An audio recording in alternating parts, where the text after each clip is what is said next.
warahmatullahi wabarakatuh. Alhamdulillahirabbil alamin, wassalatu wassalamu ala asrofil anbiya'i wal mursalin wa ala alihi washabihi ajmain, amma ba'du. Yang terhormat dosen mata kuliah strategi pembelajaran yaitu Ibu Depi Rahmiati SPD MPD, dan tidak lupa rekan-rekan seperjuangan yang saya banggakan. Puji syukur marilah kita panjatkan kehadirat Allah Subhanahu wa taala, karena dengan rahmat dan hidayahnya kita diberi kesehatan, kelancaran sehingga kita dapat berjumpa meskipun berjumpa secara tidak langsung. Salawat serta salam tetap tercurah limpahkan kepada junjungan kita yakni Nabi Muhammad SAW. Tidak lupa kepada keluarganya, kepada para sahabatnya, kepada para tabi'i-tabi'atnya, dan semoga sampai kepada kita selaku umatnya. Amin ya robbal alamin. Alhamdulillah, pada kesempatan kali ini kami dari kelompok 3 akan mempresentasikan hasil diskusi mengenai strategi pembelajaran berorientasi aktivitas siswa. Baik, di sini saya tidak sendiri. Yang pertama di sini ada Puspita Permatasari dengan NPM 2050624. Yang kedua ada Ulfa Nurayani dengan NPM 2050641. Dan yang ketiga ada Winda Widya Astuti dengan NPM 2050601. Yang terakhir ada Weldi Martadika dengan NPM 2050610. Baik, selanjutnya kita langsung saja ke pemaparan materi. Baik, di sini saya akan memaparkan materi pertama. Di sini ada pengertian strategi pembelajaran. Strategi pembelajaran adalah siasat guru dalam mengefektifkan, mengefisiensikan, serta mengoptimalkan fungsi dan interaksi antara siswa dengan komponen pembelajaran dalam suatu kegiatan pembelajaran untuk mencapai tujuan pengajaran. Prinsip belajar adalah konsep-konsep ataupun asas kaidah yang harus diterapkan di dalam proses belajar mengajar. Ini mengandung maksud bahwa pendidik akan dapat melaksanakan tugasnya dengan baik apabila guru dapat menerapkan cara mengajar sesuai dengan prinsip-prinsip belajar. Prinsip-prinsip belajar adalah landasan berpikir, landasan berpijak, dan sumber motivasi dengan harapan tujuan pembelajaran tercapai dan tumbuhnya proses belajar antara didik dan pendidik yang dinamis dan terarah. Oleh karena itu, guru harus menyusun strategi yang akan digunakan ketika menyampaikan materi, karena pendidikan strategi pembelajaran yaitu merupakan semua komponen materi atau paket pengajaran dan prosedur yang digunakan untuk membantu siswa dalam mencapai tujuan pengajaran. Strategi pembelajaran ini tidak hanya terbatas pada prosedur kegiatan, melainkan termasuk seluruh materi atau paket pembelajaran dan pola pembelajaran itu sendiri. Strategi pembelajaran ini menggunakan metode dan prosedur yang ditempuh oleh siswa dan guru dalam proses pembelajaran untuk tujuan instruksional berdasarkan materi pengajaran tertentu dan dengan bantuan unsur penunjang tertentu pula. Nah, pada dasarnya strategi pembelajaran ini mencakup beberapa hal. Yang pertama yaitu menetapkan tujuan pembelajaran, yang kedua menetapkan sistem pendekatan pembelajaran, yang ketiga yaitu pemilihan dan penetapan metode, teknik dan prosedur pembelajaran. Di bagian ini termasuk seperti alat, media, dan fasilitas pengajar serta penetapan langkah-langkah strategi pembelajaran. Yang terakhir ada penetapan kriteria, yaitu keberhasilan proses pembelajaran dan dengan evaluasi yang digunakannya. Baik, selanjutnya ada pengertian pembelajaran berorientasi aktivitas peserta didik. Pembelajaran merupakan suatu sistem yang terdiri dari berbagai komponen yang saling berhubungan satu dengan yang lainnya. Komponen tersebut meliputi tujuan, materi, metode, dan evaluasi. Keempat komponen pembelajaran tersebut harus dipertahankan oleh guru dalam memilih dan menentukan pendekatan model-model pembelajaran apa yang akan digunakan dalam kegiatan pembelajaran. Pembelajaran yaitu merupakan suatu proses yang dilakukan oleh guru untuk membelajarkan siswa dalam belajar bagaimana memperoleh dan memproses pengetahuan, keterampilan, dan sikap. Lalu pembelajaran berorientasi aktivitas siswa adalah pembelajaran yang memposisikan siswa sebagai subjek dalam pembelajaran. Karena dalam pembelajaran ini siswalah yang lebih banyak beraktivitas dalam belajar, dan siswa juga yang menentukan serta melakukan aktivitas secara langsung selama proses pembelajaran. Maka pembelajaran akan dianggap bermakna jika dalam proses pembelajaran tersebut siswa terlibat secara aktif untuk mencari dan menemukan sendiri pemecahan masalah serta menemukan sendiri pengetahuan melalui pengalaman langsung.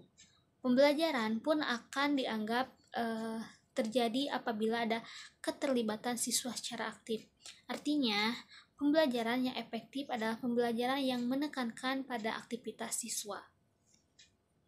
Baik, materi selanjutnya akan dipaparkan oleh Winda. Kepada Winda, saya persilahkan. Tujuan dan konsep pembelajaran berorientasi pada aktivitas peserta didik atau PBAS. Pendekatan pembelajaran ini bertujuan untuk meningkatkan kualitas pembelajaran agar lebih bermakna. Melalui pembelajaran yang berorientasi pada aktivitas peserta didik, ini peserta didik tidak hanya dituntun untuk menguasai sejumlah informasi, tetapi juga bagaimana memanfaatkan informasi itu untuk kehidupannya. Dihubungkan dengan tujuan pendidikan nasional yang ingin dicapai, yang bukan hanya membentuk manusia yang cerdas, akan tetapi juga yang lebih penting adalah membentuk manusia yang bertakwa dan memiliki keterampilan di samping memiliki sikap budi luhur.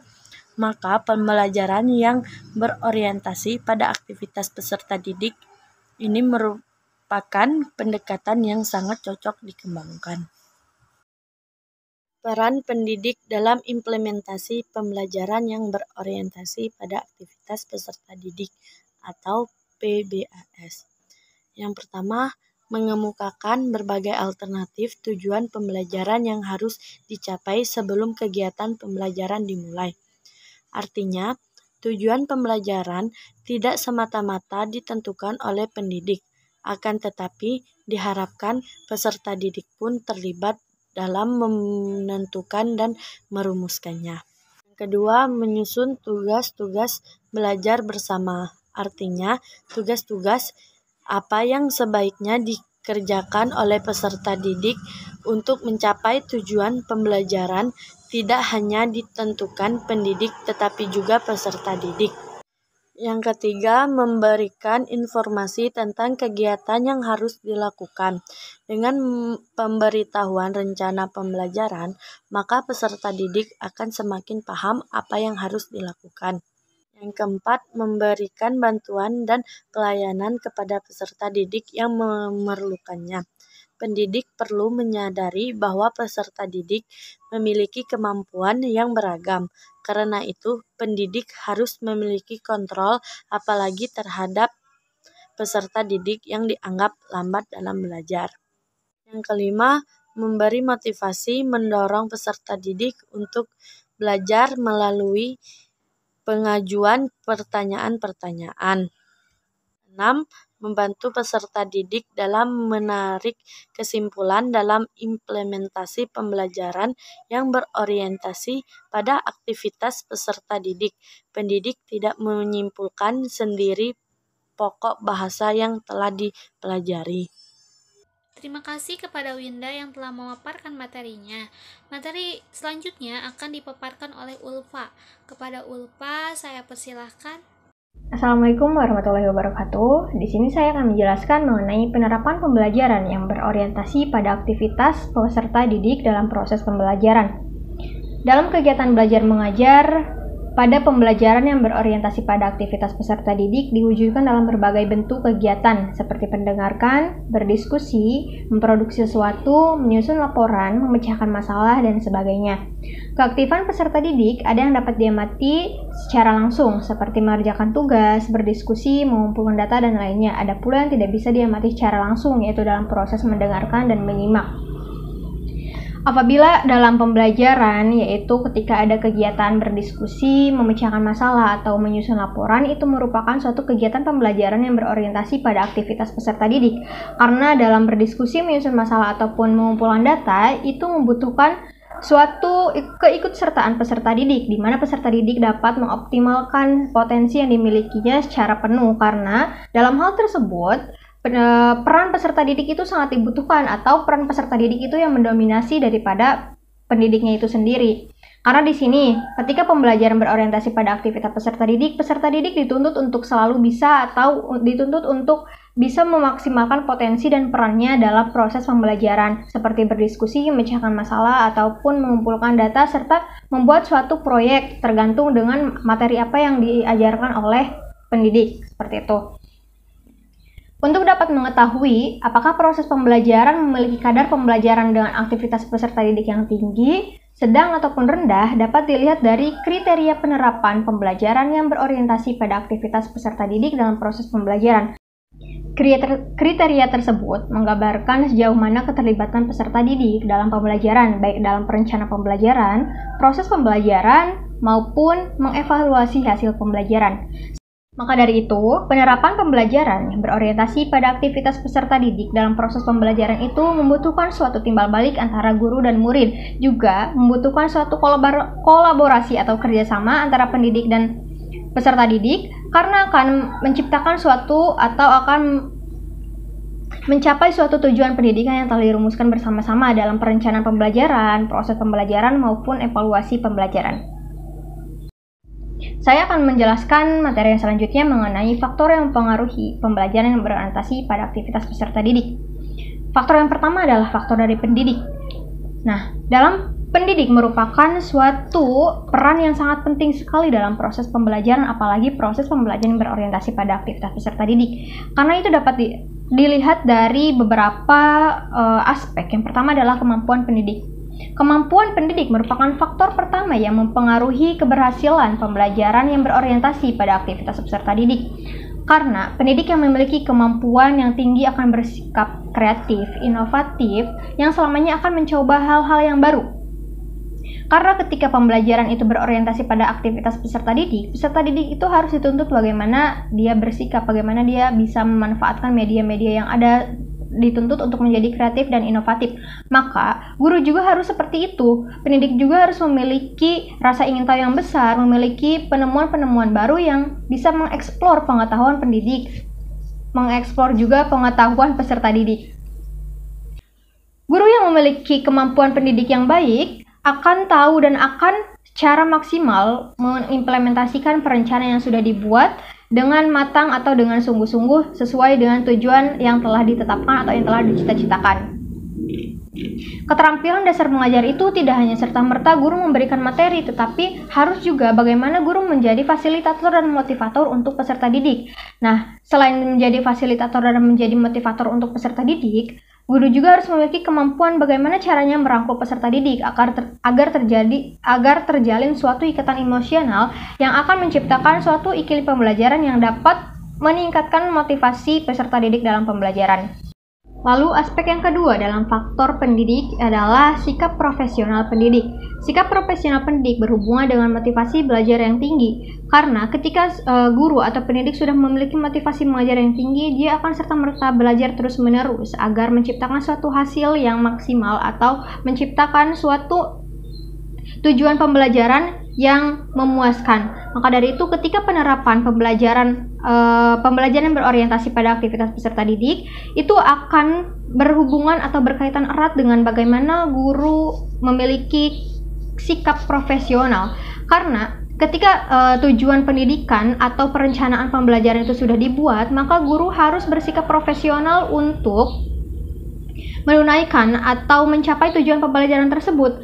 Karena itu tidak akan tercapai atau tidak akan sesuai dengan harapan atau tidak akan sesuai dengan tujuan pembelajaran apabila guru tidak memiliki keprofesionalan atau tidak memiliki motivasi pembelajaran yang tinggi.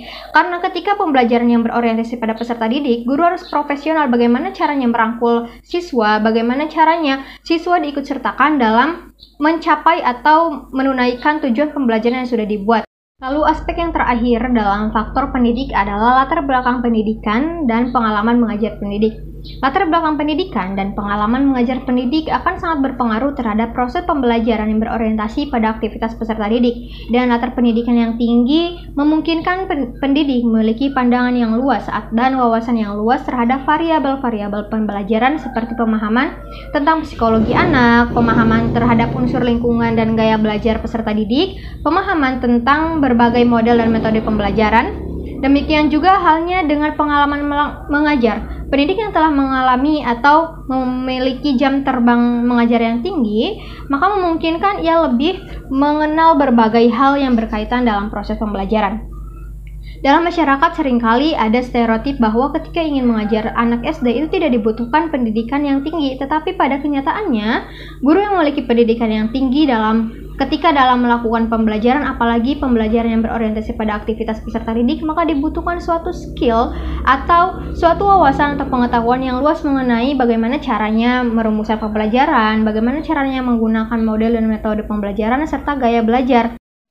Faktor yang kedua adalah sarana belajar. Keberhasilan implementasi pembelajaran yang berorientasi pada aktivitas peserta didik juga dapat dipengaruhi oleh ketersediaan sarana belajar yang meliputi ruang kelas, pengaturan tempat duduk peserta didik, media, dan sumber belajar.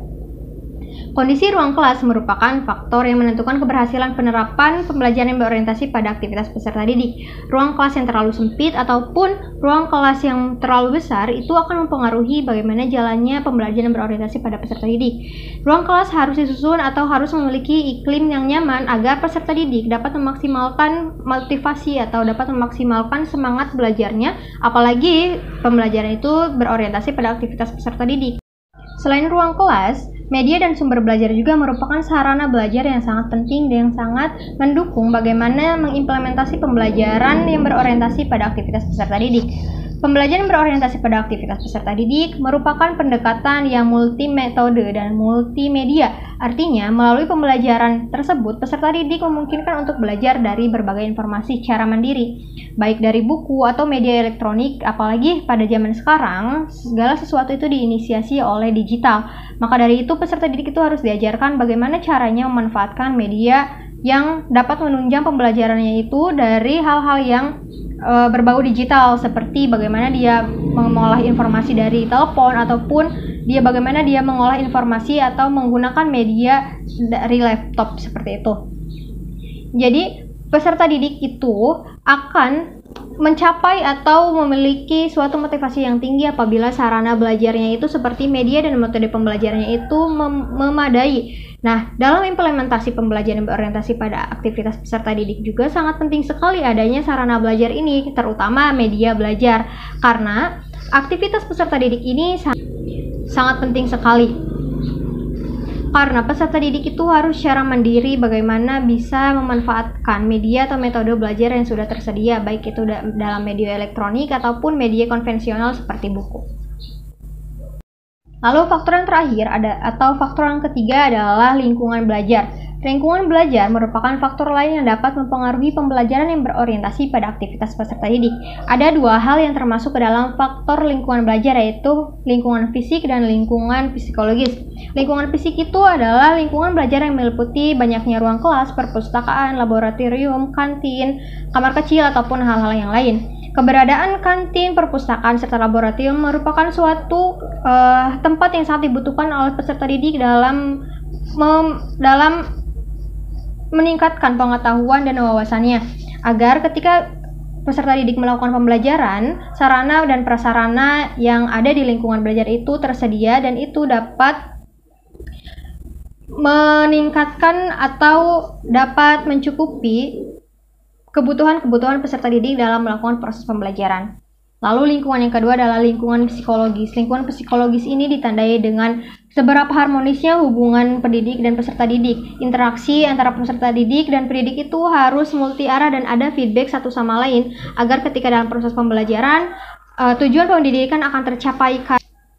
Oleh karena itu, pembelajaran tidak mungkin dapat diimplementasikan dengan sempurna manakala tidak ada hubungan yang baik antara murid dengan guru. Maka dari itu, dalam lingkungan belajar yang bersifat psikologis, guru harus bisa bagaimana caranya merangkul dan membuat siswa memiliki ikatan emosional agar pembelajaran tersebut tercapai sesuai dengan tujuan pendidikan yang sudah ditentukan.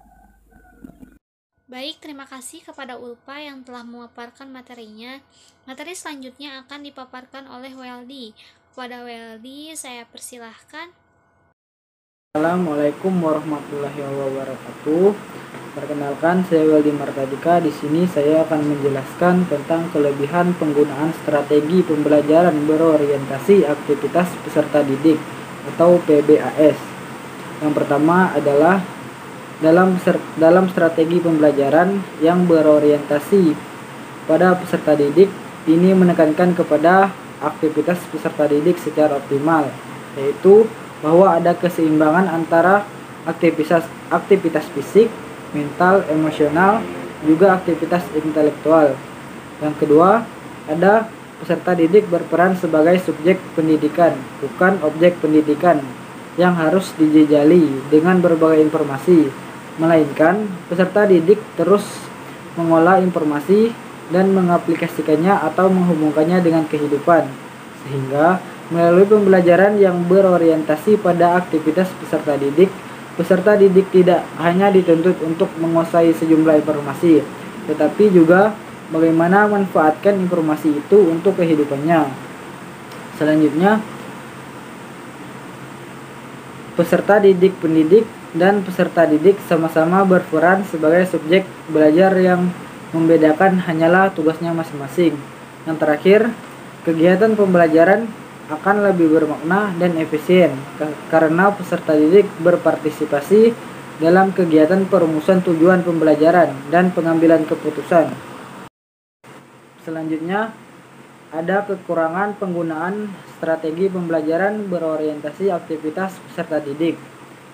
Yang pertama, dalam kegiatan pembelajaran dengan menggunakan strategi pembelajaran yang berorientasi pada aktivitas peserta didik, aktif dan tidak aktifnya peserta didik berpartisipasi dalam kegiatan pembelajaran hanya peserta didik yang mengetahui secara pasti. Karena keaktifan peserta didik ada yang dapat diamati secara langsung seperti mengerjakan tugas, berdiskusi, mengumpulkan data, dan lainnya. Namun, ada hal yang tidak dapat diamati seperti kegiatan mendengarkan dan menyimak. Kekurangan yang kedua adalah keberhasilan strategi pembelajaran yang berorientasi pada aktivitas peserta didik sangat tergantung kepada apa yang dimiliki oleh pendidik, seperti kemampuan pendidik, sikap profesionalitas pendidik, latar belakang pendidikan, dan pengalaman mengajar pendidik. Karena hal-hal tersebut yang sangat menentukan bagaimana pendidik bisa menjalankan perannya sebagai penunjuk dan fasilitator, sehingga pendidik dapat memfasilitasi peserta didiknya untuk belajar. Tanpa hal-hal yang harus dimiliki oleh pendidik tersebut, dapat dipastikan proses kegiatan pembelajaran tidak akan berhasil dengan baik. Terima kasih. Baik, terima kasih kepada Weldy yang telah memaparkan materi terakhir. Di sini dapat disimpulkan bahwa strategi pembelajaran berorientasi aktivitas siswa merupakan prinsip-prinsip penggunaan strategi pembelajaran dalam konteks standar proses pendidikan. Strategi pembelajaran yang berorientasi pada aktivitas peserta didik dapat memenuhi prinsip-prinsip di atas, sehingga strategi pembelajaran yang berorientasi pada aktivitas peserta didik dapat digunakan untuk kegiatan pembelajaran yang sifatnya banyak membutuhkan peran serta peserta didik atau aktivitas peserta didik, seperti pembelajaran berdasarkan pemecahan masalah. Upaya pemecahan masalah kasus pembelajaran dalam strategi pembelajaran yang berorientasi pada aktivitas peserta didik dapat pula disebut dengan kegiatan yang dapat diterapkan dalam kegiatan pembelajaran atau aplikasi strategi pembelajaran yang berorientasi pada aktivitas peserta didik dalam kegiatan pembelajaran. Baik, mungkin itu saja yang dapat kami sampaikan. Terima kasih atas perhatiannya kepada Ibu Depi Rahmiati SPD MPD dan rekan-rekan semuanya. Semoga dapat bermanfaat dan dapat dipahami. Mohon maaf atas segala kesalahannya. Akhirul kalam, wassalamualaikum warahmatullahi wabarakatuh.